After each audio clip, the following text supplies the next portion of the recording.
ایک دریا کے کنارے ایک چھوٹی سی ریاست تھی۔ اس کا راجہ اپنی ریاست کا بہت خیال رکھتا تھا۔ راجہ کو گھوڑے پالنے کا بہت شوق تھا۔ وہ اچھی قسم کے گھوڑے بڑی بڑی رقم دے کر خریدتا اور پھر انہیں اپنے استبل میں بڑے چاؤ سے رکھتا۔ ایک دن کچھ لوگ اس کے پاس ایک سفید رنگ کا نہایت خوبصورت اور صحت مند گھوڑا لے کر آئے۔ راجہ کو وہ گھوڑا بہت پسند آیا۔ اس نے اس کے دام پوچھے تو انہوں نے اس کی قیمت 1 لاکھ روپے بتائی۔ راجہ نے فوراً یہ رقم ادا کرنے کا حکم دیا۔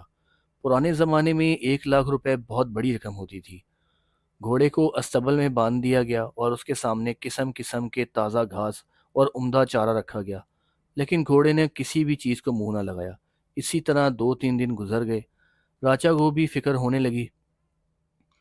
وہ صبح شام اسے دیکھنے کے لیے آتا۔ ڈاکٹروں کے جانور نے بھی سارے جتن کر ڈالے، لیکن گھوڑے نے کچھ نہ کھایا۔ اس استبل میں ایک کوا صبح شام پابندی سے آ کر اپنا پیٹ بھر جاتا تھا۔ ایک دن اس نے اس گھوڑے سے گھاس دانے نہ کھانے کی وجہ پوچھی تو گھوڑے نے بتایا کہ اسے دریا پار کے جنگل سے پکڑ کر لایا گیا ہے۔ جنگل میں اس کے اندھے ماں باپ رہتے ہیں، وہی ان کا سہارا تھا۔ ان کی فکر اور یاد نے اس کی بھوک اڑا دی ہے۔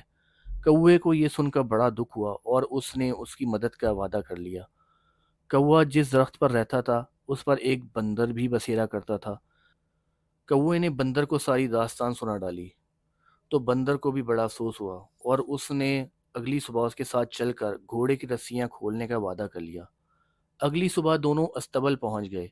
بندر نے گھوڑے سے ہمدردی کرتے ہوئے کہا کہ وہ رات کو آ کر اس کی رسیاں اور دروازہ کھول دے گا اور اس سے بھاگ جانے کا موقع مل جائے گا۔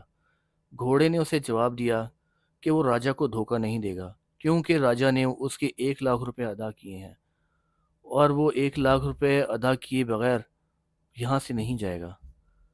بندر کے دل میں اس کی عزت پیدا ہو گئی اور اس نے اس کا مدد کرنے کا فیصلہ کیا۔ بندر وہاں سے نکل کر راجہ کے محل پہنچا اور ایک چھت پر بیٹھ گیا۔ اتنے میں رانی اپنے کمرے سے نکلی۔ اس نے اپنا سب سے قیمتی اور خوبصورت ہار نکال کر ایک میز کے دراز میں رکھ دیا اور نہانے چلی گئی۔ بندر نے کچھ سوچ کر وہ ہار چپکے سے اٹھایا اور اپنے گلے میں پہن لیا اور پھر چھت پر آ بیٹھا۔ رانی نہا کر نکلی اور ہار پہننے کا ارادہ کیا تو ہار کو غائب پایا۔ سارا محل چھان مارا گیا لیکن ہار نہ ملا۔ رانی کو وہ ہار بہت پسند آیا۔ اس نے رونا دھونا شروع کر دیا۔ بات راجہ تک پہنچ گئی۔ اس نے رانی کو سمجھانے کی کوشش کی لیکن وہ نہ مانی۔ آخر راجہ نے اعلان کروا دیا کہ جو بھی وہ ہار لے کر آئے گا اسے 1 لاکھ روپے انعام میں دیا جائے گا۔ بندر نے جب یہ اعلان سنا تو کود کر صحن میں آ گیا۔ ہار اس کے گلے میں تھا۔ راجہ کے سپاہیوں نے اسے مارنے کی کوشش کی لیکن وہ بھاگا۔ راجہ سارا تماشا دیکھ رہا تھا۔ وہ فوراً سمجھ گیا۔ راجہ نے سپاہیوں کو منع کیا اور 1 لاکھ روپے کی رقم منگوائی اور چھت پر رکھوا دی۔ بندر آیا، اس نے وہ رقم کی تھیلی اٹھائی اور ہار وہاں رکھ کے غائب ہو گیا۔